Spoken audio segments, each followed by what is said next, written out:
السلام علیکم ورحمۃ اللہ وبرکاتہ ان الحمد للہ والصلاة والسلام علی سید الانبیاء وعلی آلہ وصحبہ اجمعین اما بعد فاعوذ باللہ من الشیطان الرجیم بسم اللہ الرحمن الرحیم۔ انشاءاللہ الرحمن آج کے اس لیسن میں سورۃ النساء آیت 94 کا ترجمہ اور معنی کی مختصر سی وضاحت ہم پڑھیں گے اللہ کے حکم سے۔ اعوذ باللہ من الشیطان الرجیم بسم اللہ الرحمن الرحیم۔ یا ایہا الذین، اے وہ لوگو جو آمنو ایمان لائے ہو، اذا جب ضربتم تم چلتے پھرتے ہو، فی سبیل اللہ اللہ کے راستے میں تم سفر کر رہے ہو، فتبینوا تو تم تحقیق کر لیا کرو، ولا تقولوا اور مت کہو، لمن اس کے لیے، القا جو ڈالتا ہے، الیکم تمہاری طرف، سلام،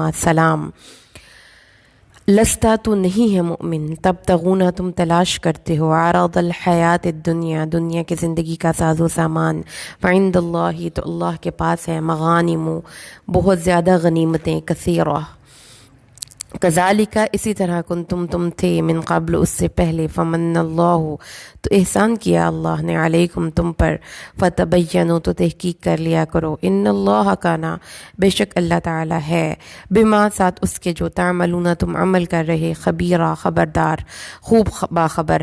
اعوذ باللہ من الشیطان الرجیم بسم اللہ الرحمن الرحیم۔ یا ایہا الذین آمنوا اذا ضربتم فی سبیل اللہ فتبینوا ولا تقولوا لمن القا الیکم السلام لست مؤمنا تبتغون عرض الحیات الدنیا وعند اللہ مغانم کثیرہ کذالک کنتم من قبل فمن اللہ علیکم فتبینوا ان اللہ کان بما تعملون خبیرا۔ اے ایمان والو، جب تم اللہ کی راہ میں جہاد کے لیے جاؤ تو خوب تحقیق کر لیا کرو، اور جو تم کو سلام کرے اسے یہ نہ کہو کہ تم مسلمان نہیں، تم دنیاوی زندگی کا ساز و سامان طلب کرتے ہو تو اللہ کے پاس بہت سی غنیمتیں ہیں، اس سے پہلے تم بھی اسی طرح تھے، پھر اللہ نے تم پر احسان فرمایا، سو تم خوب تحقیق کر لیا کرو، بے شک اللہ تمہارے سب کاموں کے خبر رکھنے والا ہے۔ کریمہ میں مسلمانوں کو اس بات کے حوالے سے گائیڈ کیا گیا کہ جب وہ اللہ کے راستے میں جہاد کے لیے جائیں تو جو شخص السلام علیکم کہے انہیں، تو اس کے ظاہر السلام علیکم کی وجہ سے اس کو مسلمان کنسیڈر کر کے اس کو قتل نہ کرے۔ یہ آیت کریمہ کب نازل ہوئی؟ اس کے بارے میں مختلف اقوال ہیں۔ سب سے پہلے تو یہ ہے کہ امام احمد بن حنبل روایت کرتے ہیں، عبداللہ بن ابی حرد رضی اللہ تعالیٰ عنہ بیان کرتے ہیں کہ رسول صلی اللہ علیہ وسلم نے ہمیں ایک جماعت کی طرف عزم، جو مکہ اور یمامہ کے درمیان ایک مقام ہے، وہاں پہ روانہ کیا۔ اس جماعت میں ابو قتادہ بن ربیع، محلم بن جسامہ بھی تھے۔ ہم روانہ ہو گئے، حتیٰ کہ جب ہم عزم میں پہنچ گئے تو ہمارے پاس عامر اشجعی گزرا، اس نے ہم کو سلام کیا، ہم نے اس کو کچھ نہیں کہا، محلم بن جسامہ نے اس پر حملہ کر کے اس کو قتل کر کے اس کا اونٹ اور سامان چھین لیا۔ جب ہم رسول صلی اللہ علیہ وسلم کی خدمت میں حاضر ہوئے اور یہ واقعہ بیان کیا تو ہمارے متعلق قرآن مجید کی یہ آیت نازل ہوئی، اے ایمان والو، جو تم اللہ کے راستے میں جہاد کے لیے جاؤ تو خوب تحقیق کر لیا کرو، اور جو تم کو سلام کرے اسے یہ نہ کہو کہ تم مسلمان نہیں ہیں۔ غور فرمائیے کہ دین اسلام میں کس قدر وسعت ہے، اور آپ کے جو صحابہ تھے یا جو مسلمانوں کی طرف سے جنگ کرنے والے سپاہی ہیں، ان کے انٹرسٹس اور ان کے گولز کس قدر واضح اللہ نے بتا دیے کہ اس بات کو کبھی بھی ذہن میں مت رکھو کہ ہم میدان جنگ میں جہاد کر رہے ہیں تو ہم ان سے اعلیٰ ہیں، اس لیے ہمیں اس چیز کا اختیار مل گیا کہ کوئی بھی شخص ہمارے پاس سے گزرے گا تو ہم اس کو قتل کر کے اس کا مال غنیمت لوٹیں گے۔ اللہ نے فرمایا تحقیق کر کے قتل کرنا ہے، ایسا نہ ہو کہ تمہاری تلوار کی نوک پر، تمہاری گولی کی زد پر کوئی بے گناہ آ جائے، کوئی تمہارا ہی مسلمان بھائی آ جائے۔ تو یہاں پر جب آپ قرآن پاک کو پڑھتے ہیں اور پھر مسلم ہسٹری کو اٹھا کر دیکھتے ہیں تو آپ کو اس دونوں میں کوئی مماثلت نظر نہیں آتی۔ آپ سب نے دیکھا ہوگا کہ بہت سی جنگیں تھیں جس میں مسلمانوں نے مسلمانوں کو قتل کیا، بہت سے ایسے لوگ تھے، بہت سے ایسے اسلامی تاریخ کی تاریک ابواب ہیں کہ جس میں مسلمانوں نے اپنے ہی مسلمان بھائیوں کی گردنیں کاٹیں اور ان کو قیدی بنایا اور یہ سارا کچھ کیا، تو وہ جو گناہ ہوگا وہ ان لوگوں کے کھاتے میں ڈالا جائے گا، اس کو آپ اسلام کے کھاتے میں نہیں ڈال سکتے۔ اسلام کو سمجھنا ہے، قرآن سے سمجھیے۔ قرآن کے اصول یہ ہیں، وہ بیسک اصول جس کی بنیاد پر قیامت کے دن فیصلے کیے جائیں گے۔ جس نے ان اصولوں سے انحراف کیا ہے وہ اس شخص کا قصور ہے۔ تو اس لیے یہ جو ایک کنفیوژن کریٹ کرنے کی کوشش کی جاتی ہے عالمی میڈیا پہ بھی، اور پھر بہت سے ایسی رائٹنگز میں جس میں کہ مسلمانوں کے کانسیپٹ آف جہاد کے خلاف بات کرنے کے لیے دلیل کے طور پر پیش کیا جاتا ہے مسلم کمیونٹی کے واقعات کو، تو یہ حقیقت ہے کہ ایسے مسلمانوں کو اللہ تعالیٰ نے خود کنڈیم کیا ہے۔ ایسے لوگوں کو اس آیت میں کنڈیم کیا گیا ہے کہ جو کسی کا مال لوٹنے کے لیے اس کو مار دیں اور یہ کہیں کہ تم نے سلام صرف اس لیے کیا کہ تم ہم سے اپنی جان بچانا چاہتے تھے۔ اللہ تعالیٰ نے ناپسند کیا، اللہ کے نبی نے منع کیا کہ جب کوئی میدان جنگ میں ہے اور وہ خالی سلام علیکم آپ کو کر دیتا ہے، آپ نے غور کیجیے، اس کو نمازیں پڑھتے ہوئے روزے رکھتے ہوئے نہیں دیکھا، نہ ہی آپ نے اس کے دین کی کوئی تحقیق کرنی ہے، اور نہ ہی آپ دین کے ٹھیکیدار ہیں کہ آپ کسی بھی انسان کو زندہ رہنے یا مرنے کا جواز دے سکتے ہیں۔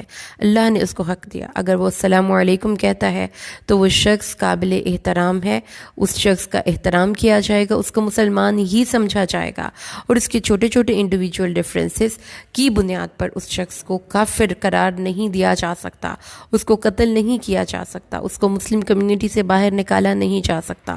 غور کیجئے کہ نبی کریم صلی اللہ علیہ وسلم کے دور مبارک میں جو ان کا ایک بہت بڑا دشمن تھا منافق عبداللہ بن ابی سلول، اس نے کیا کچھ نہیں کیا نبی کریم صلی اللہ علیہ وسلم کے کاز کو نقصان پہنچانے کے لیے سازشیں کی، اینڈ ٹائم پہ اپنے دوستوں کو لے کر علیحدہ ہو گیا۔ نبی کریم صلی اللہ علیہ وسلم کے گھرانے کو، اہل بیت کو نہیں چھوڑا۔ آپ صلی اللہ علیہ وسلم کی زوجہ مطہرہ پر تہمت لگانے والوں میں یہ پیش تھا۔ آپ نے نبی کریم کا ریاکشن نوٹ کیا اس منافق کی طرف؟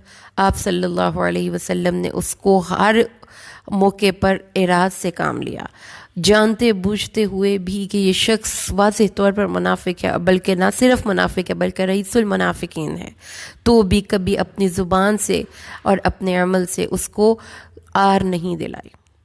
تو یہاں پر اگر آپ اسلام کو قرآن سے نہیں سمجھتے، آپ اسلام کو سمجھتے ہیں ان علماء دین سے جو یوٹیوب پہ چینلز بنا کے بیٹھے ہوئے ہیں، یا ان واقعات سے جو کہ آپ نے اسلامک ہسٹری کی بک سے پڑھی ہیں، تو آپ یقیناً کنفیوزڈ ہوں گے، اور آپ اسلام کی مسخ شدہ شکل دیکھ کر اسلام کے بارے میں غلط رائے قائم کرنے پر مجبور ہو جائیں گے۔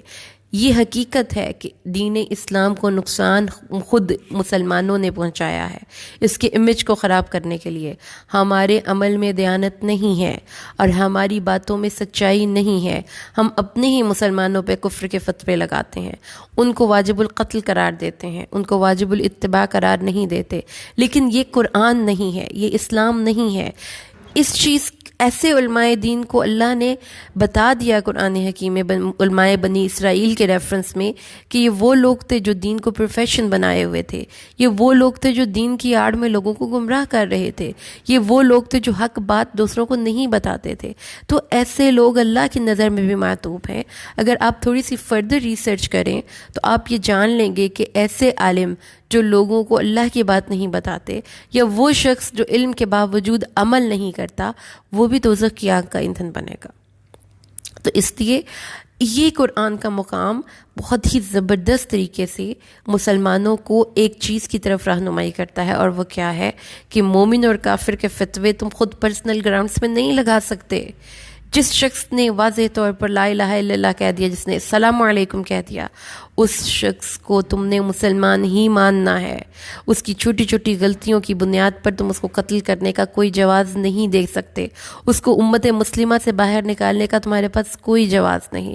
اللہ تعالیٰ نے آگے فرمایا کہ تم اپنے آپ کو کیسے ان سے اعلیٰ سمجھ سکتے ہو؟ Why this superiority complex? اس سے پہلے تم بھی تو ایسے ہی تھے۔ ومن اللہ علیکم. تو جب اللہ نے تم کو ہدایت دی ایمان کی تو یہ اس کا تم پر احسان ہوا. اس احسان پر شکر اسی مالک کا ادا کرو، نہ کہ تم ججمنٹل ہو جاؤ اور لوگوں کو اپنے آپ سے ادنا سمجھنے لگ جاؤ. یہ اتنا برننگ ایشو ہے اس وقت امت مسلمہ کا کہ جس کو مجھے دکھ سے یہاں پہ اس چیز کو بیان کرنا پڑ رہا ہے کہ جو مسلمان دین کے شعار پر عمل کرتے ہیں وہ اتنے ججمنٹل ہو جاتے ہیں، وہ ہر انسان کو دوزخ پہ بھیجنے پر تلے پڑے ہیں، جبکہ اللہ نے کسی کو اس چیز کا اختیار نہیں دیا.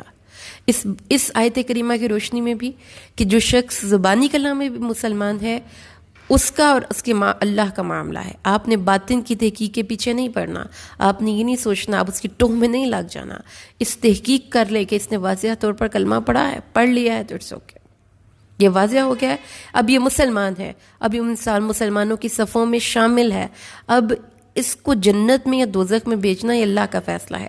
آپ نے اس کو مسلمان سمجھ کے ہی ٹریٹ کرنا ہے. اور یہ ججمنٹ ہو جانا کہ اس کے لباس میں یہ چیز کمی ہے تو یہ دوزخی ہے اور یہ جنتی ہے، یہ مسلمان ہے اور یہ کافر ہے، یہ فتوے کوئی بھی عالم دین دیتا ہے، کوئی بھی مولوی صاحب دیتے ہیں اپنے ممبر کو استعمال کرتے ہوئے، اپنے یوٹیوب چینل کو استعمال کرتے ہوئے، لوگوں کو بھڑکانے کے لیے، لوگوں کو نفرت دلانے کے لیے. تو یہ گناہ اسی شخص کے کھاتے میں ڈالا جائے گا. اس کو پلیز آپ اسلام کے ساتھ نتھی نہ کریں، کیونکہ اسلام بہت ہی وسیع مذہب ہے، بہت ہی کھلا مذہب ہے. غلطیاں ہر انسان سے ہوتی ہیں، لہٰذا اس غلطی کے بنیاد پر ہم نے اس شخص کے تناظر میں اسلام کو نہیں دیکھنا پرکھنا، ہم نے اسلام کو قرآن سے دیکھنا پرکھنا ہے، نبی پاک صلی اللہ علیہ وسلم کی احادیث سے دیکھنا ہے اور انہی سے سیکھنا ہے ہم نے قرآن. اس لیے دوبارہ سے سمجھ لیجئے کہ ڈونٹ بی مس گائیڈڈ. بالکل بھی مجھے آپ کو کسی بھی انسان کو don't get misguided from these viral videos جو ہم دیکھتے پھرتے ہیں یا ہم ان آرٹیکل سے اسلام کو سمجھنے کی کوشش کرتے ہیں. قرآن سے اسلام کو سمجھیے.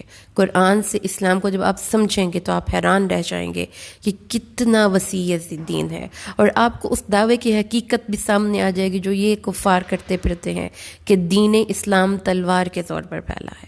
دین اسلام کو تلوار کے زور پر پھیلانے کی کوشش کرنے والوں نے جتنا دین اسلام کا نقصان پہنچایا ہے اتنا کسی نے نہیں پہنچایا.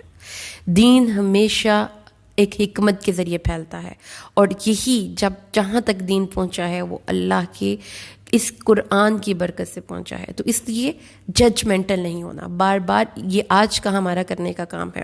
اگر آپ نمازیں پڑھتے ہیں اور کوئی نہیں پڑھتا، اگر آپ اللہ کے دین کے شعار پر عمل کرتے ہیں اور کوئی نہیں کرتا، تو اللہ نے آپ کو اس چیز کا اختیار نہیں دیا کہ آپ اپنے آپ کو اعلیٰ اور دوسروں کو ادنا سمجھیں. اگر یہ تمہیں اللہ نے ہدایت ایمان سے سرفراز کیا ہے تو یہ اس کا احسان ہے، اور اس کا احسان مانو. اللہ سے دعا کرتے ہیں اللہ ہمیں قرآن کو سمجھ کر پڑھنے کی توفیق دے، اور اللہ تعالیٰ سے دعا کرتے ہیں کہ اللہ ہمیں تحقیق کا کلچر اڈاپٹ کرنے کی توفیق دے.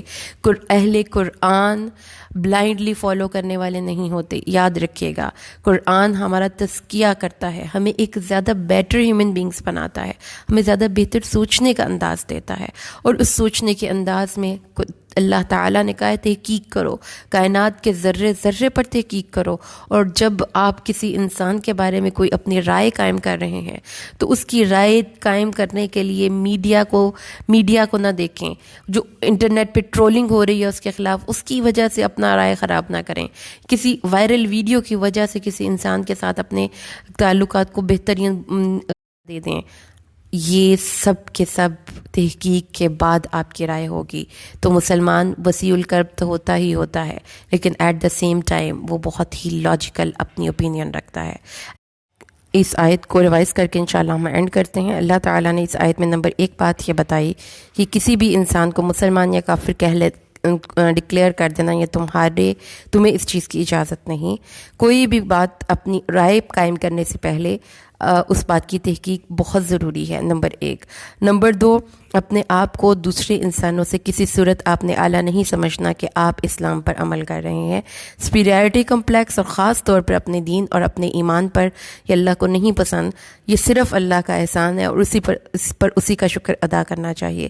تیسری چیز یہ ہے کہ ایک مومن کا اپنے میدان جنگ میں جانے کا ایک بہت ہی واضح اور ڈٹرمنٹ فلسفی ہے اور اس کی گول ہے، اور وہ کیا ہے؟